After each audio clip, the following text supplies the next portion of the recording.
Hello viewers, स्वागत है आप सभी का मेरे यूट्यूब चैनल स्कूल ट्यूशन गुरुजी में।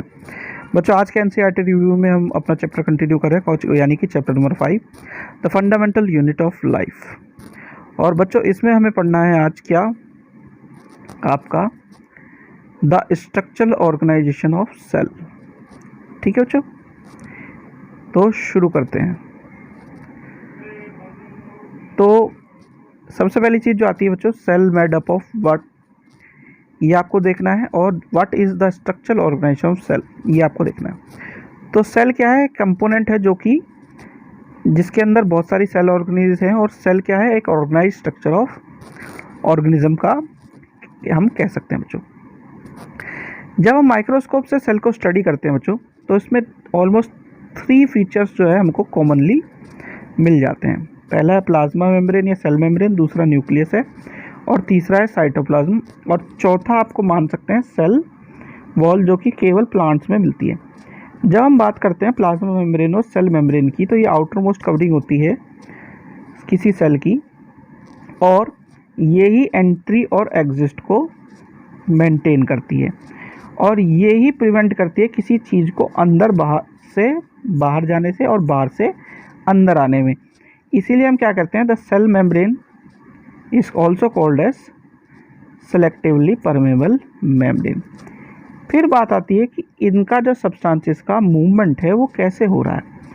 तो कुछ सब्सटेंसेस जैसे कार्बन डाइऑक्साइड हो गया और ऑक्सीजन हो गया, इसका जो मूवमेंट होता है डिफ्यूज़न जैसे प्रोसेस होता है उससे होता है। अब डिफ्यूज़न क्या होता है, spontaneous movement of a substance from higher region of higher concentration to the region of low concentration. इसके मूवमेंट को हम क्या कहते हैं, डिफ्यूज़न कहते हैं। होता क्या है, जैसे मान लीजिए सेल है, सेल के अंदर कंसंट्रेशन ज़्यादा हो गया और बाहर कम है किसी चीज़ का, कार्बन डाइऑक्साइड का मान लीजिए, तो वो बाहर चला जाएगा। ऐसे ही ऑक्सीजन का कम हो गया और बाहर ज़्यादा है तो वो अंदर आ जाएगा। ठीक है, इसी को हम क्या कह देते हैं बच्चों, इसको हम कह देते हैं डिफ्यूज़न। अब वाटर भी डिफ्यूज़न का ही एक मैकेनिज़्म फॉलो करता है, लेकिन उसमें क्या करते हैं, सेलेक्टिवली परमेबल मेम्ब्रेन उसमें लगी होती है, तो हम उस प्रोसेस को कह देते हैं बच्चों क्या, ऑस्मोसिस। अब ऑस्मोसिस क्या है, osmosis is the passage of water from the region of high water concentration to the through a semi permeable membrane to the region of low water concentration. अब इसमें क्या है बच्चों, आपको कोई ना कोई सॉल्यूशन आपको देखने को मिलेगा जो जा रहा है मेम्ब्रेन के थ्रू। अब इन जो सॉल्यूशन है उसके हिसाब से हम चीज़ों को डिवाइड करते हैं 3 पार्ट में। पहला आता है आपका हाइपोटोनिक सॉल्यूशन, यानी जो सराउंडिंग मीडियम है सेल का वो हायर वाटर कंसंट्रेशन का है, और इससे क्या होगा बच्चों, जो वाटर मॉलिक्यूल्स हैं फ्रीली पास कर सकते हैं सेल मेम्ब्रेन्स में इन बोथ डायरेक्शन, लेकिन more water will come into the cell then leave. तो सेल क्या होगा, यहाँ पे स्वेलिंग आ जाएगी सेल में। दूसरा पार्ट हो गया बच्चों आपका क्या, आइसोटोनिक सॉल्यूशन, यानी कि एग्जैक्ट वाटर कंसंट्रेशन है आउटसाइड द सेल और इनसाइड द सेल। जब दोनों जगह वाटर कंसंट्रेशन बराबर होगी तो वाटर क्या है, सेल मेम्ब्रेन में बोथ डायरेक्शन में ना तो मूव करेगा, तो बच्चों क्या होगा, वो सेम अमाउंट होने की वजह से कोई मूवमेंट ऑफ वाटर उसमें नहीं होगा, तो क्या होगा, वो सेम साइज का रह जाएगा।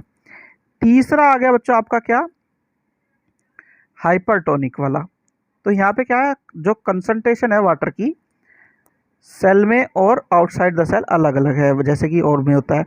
तो यहाँ पे वाटर जो है मेम्ब्रेन में बोथ डायरेक्शन में मूव करेगा यहाँ पे भी, लेकिन क्या होगा, जो अंदर से मूवमेंट हो जाएगा ज़्यादा, तो इस वजह से क्या होगा, सेल जो है श्रिंक हो जाएगा।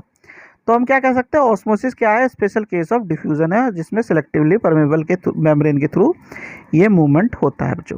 अब इसे समझने के लिए एक्टिविटी दी हुई है। एक्टिविटी क्या है करना है बच्चों, कि आपको कोई भी एक एग लेना है, एग की जो आउटर कवरिंग है उसे डाइल्यूट हाइड्रोक्लोरिक एसिड से क्या कर देना है, ख़त्म कर देना है, जो कि कैल्शियम कार्बोनेट की बनी होती है। अब उसकी आउटर स्किन जो बची है उसे जब आप प्योर वाटर में डालेंगे तो वो क्या हो जाएगा, 5 मिनट बाद आपको स्वेल हुई मिलेगी।